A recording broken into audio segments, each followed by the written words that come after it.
Vijana mlioko hapa ambao hamjaona kuolewa mnisikie vizuri. Usijidanganye na kusema mwanamke ni tabia. Wewe ukaposa tu kwa kuangalia tabia. Mimi tu akishakuwa mcha Mungu, ana lesoni na Biblia, anahudhuria shule Sabato, imetosha. Nataka nikukumbushe, angalia mwenye sura utakayoipenda. Maana kuna wakati mtabaki peke yenu chumbani na usiku usingizi utakata. Unamwangalia unakuta kama umelala na mdogo wake na Lucifer.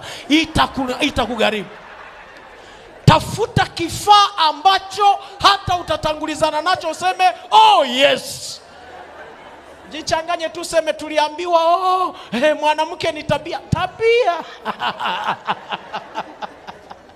Upendo wa erosi unatupa hamu ya kuchagua. Kama wewe unapenda lipsi, tafuta mwenye lipsi. Kama unapenda mwenye hipsi, tafuta mwenye hipsi. Kama unapenda mwenye mguu mnene, tafuta mwenye mguu mnene. Usibanwe, maana erosi ni pamoja na kuangalia uzuri. Angalizo, aliye mzuri kwako usimlazimishe awe mzuri kwangu.